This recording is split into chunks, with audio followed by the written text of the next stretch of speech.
ল'ৰা থাকে বাহিৰত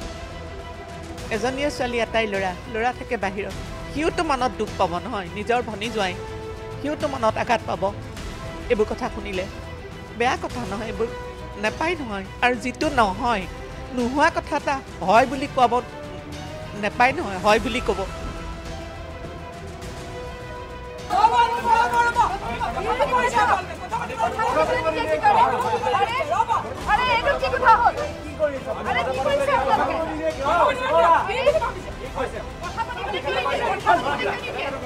আপোনালোকৰ ট্ৰেক ৰেকৰ্ড বেয়া কৰিছে আপোনালোকৰ পৰা ইলিগেল কাম কৰাইছে দুয়োজন অসম আৰক্ষীৰ ওপৰত আক্ৰমণ হ'ল সেই সময়ত পুলিচ ক'ত আছিলে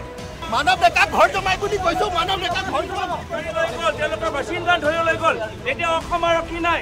আপোনালোকৰ ৰেকৰ্ড বেয়া কৰি আছে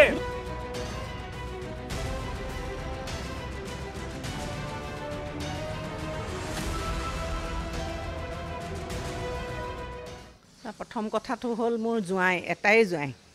এজনীয়ে ছোৱালী তাইও দেউতাকক বহুত সৰুতে হেৰুৱালে সেইকাৰণে আমি এইবোৰ ৰাজনীতিবিদৰ কথা ঘৰুৱাভাৱে ঘৰুৱা বিতৰ্কত আনিলে বেয়া পাওঁ কাৰণ জোঁৱাইটো জোঁৱাই নহয় জানো জোঁৱাই এটা কিমান মৰমৰ হ'ব পাৰে মানুহৰ ডাল পাত জোকাৰি যা এটা কথা নিজৰ খুচিমতে কিবা কথা ক'লে কোনোবাই জানো মানি ল'ব পাৰে যিকোনো কথা আৰু মই বুলি নহয় মোৰ কলিগ প্ৰাদেশিক মহিলা সমিতিৰ প্ৰেচিডেণ্টগৰাকীয়েও মানৱক বহুত ওচৰৰ পৰা পাইছে মোৰ তাত তেওঁলোকে ক'ব খুজিছে ঘৰ জোঁৱাই মোৰ বছৰেকত এই মোৰ ঘৰত থকা মানুহেও ক'ব নোৱাৰিব কেতিয়াবা মানৱক এদিন দেখিছোঁ বুলি বিহুৱে সংক্ৰান্তিয়ে কেতিয়াবা সেৱা এটা দিবলৈ আহে মাত এটা দিবলৈ আহে সিমানেই তাতকৈ মই একো ক'বই নোৱাৰোঁ কেতিয়াবা মই খঙো কৰোঁ আহিবাচোন দুদিন ইয়াত নালাগে ঘৰলৈও যদি যাওঁ লখিমপুৰলৈও যাওঁ মই লখিমপুৰতো মানৱক লগ নাপাওঁ কেতিয়াবা বহুত ৰাতি আহে 11-12টাত আহে তেতিয়া আমি নাথাকোঁ হয়তো একে আজে বাজে ডালে পাতে জোকুৰা কথা ক'লে সেইকাৰণে মনত মৰ্মান্তিক দুখ পাওঁ কাৰণ মানুহৰ বেয়া কথা কিবা এটা কথা মানুহৰ ৰাজনীতিবিদৰ মাজত থাকক ক'বলৈ আমাৰ একো আপত্তি নাই আমি ৰাজনীতিবিদ নাজানো নোসোমাওঁ কিন্তু এইবোৰ ঘৰুৱা বিতৰ্কত আজি ছোৱালীজনীৰ ল'ৰা ডাঙৰ হৈছে এটা ল'ৰা তাইৰ অসুখীয়া তাইৰ মনত কিমান মৰ্মান্তিক দুখ পাব পাৰে এইবোৰ কথা নেপায় নহয় ক'ব মানুহক এজনী মই মাক হিচাপে এই বয়সত এইবোৰ কথা সহ্য কৰিবলৈ কষ্ট হয় অলপ আমিতো কাকো আঙুলি টুৱাবলৈ নাজানো নজনাকৈ কথা ক'ব নাপায় মোৰ কথা হ'ল নজনাকৈ কোনো কথা ক'ব নাপায় কিবা কথা কেতিয়াবা ক'লেও সমাজত কেতিয়াবা খং উঠি কিবা এটা কথা ক'লে বছ সিমানেই হ'ল কিন্তু ঘৰুৱালৈ কিয় টানি আনে আৰু এটা কথা কৈছে তেওঁৰ ৰাজনীতিবিদ মোৰ স্বামীৰ কাৰণেহে তেওঁৰ শহুৰেকৰ কাৰণে তেওঁ ৰাজনীতি কৰিব পাৰিছে আৰু এই শহুৰেকৰ কাৰণে জোঁৱাইকে কৰে নেকি কৰিলে পুতেকে কৰিব জীয়াকে কৰিব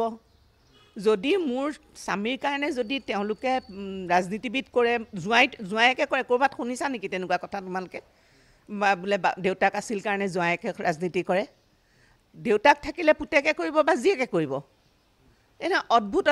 চালে বেৰে কুৰা কথা একো নেপায় নহয় ইমান অশালীন যিকোনো মুখখন আছে বুলিয়ে যিকোনো কথা ক'ব নেপায় নহয় মই নাজানো তেওঁ কোন ৰিতম সিং কোন মই নাজানো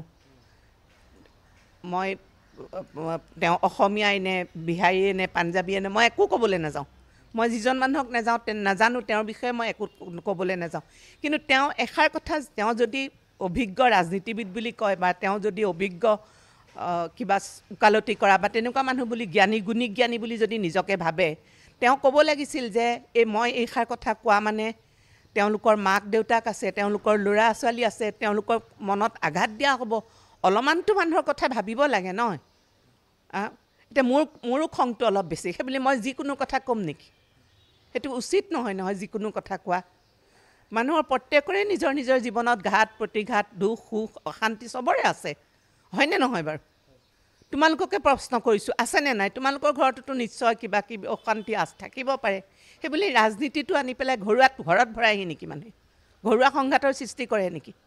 এইবোৰ কথা বেয়া কথা নহয়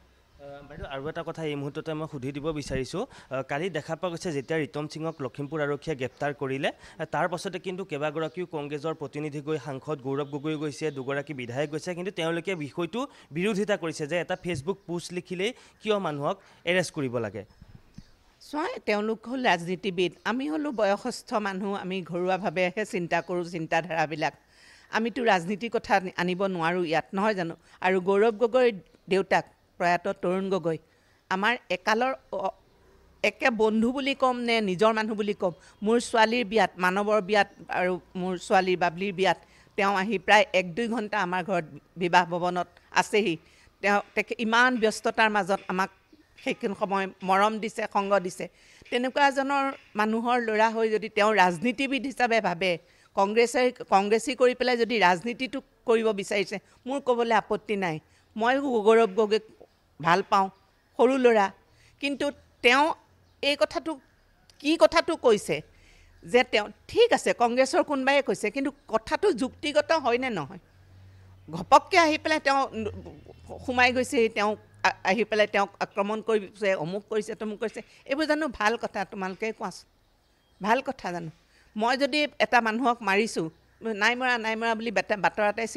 চিঞৰ বাখৰ কৰে, সেইটো মই মানি ল'ম নে তেওঁ মানি ল'ব? কথাবোৰ তেনেকুৱা ধৰণৰ। সেইকাৰণে কিছুমান কথা মোৰ ক'বলৈ দুখ লাগে, মনত আঘাত পাওঁ। কাৰণ বহুত দিনৰ আগতে ধৰা স্বামীক হেৰুৱাইছোঁ,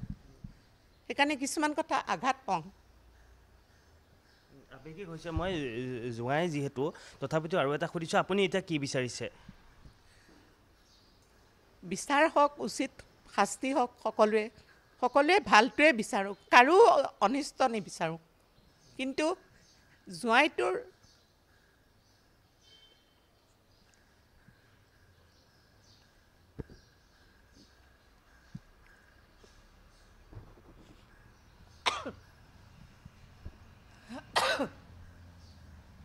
ল'ৰা থাকে বাহিৰত,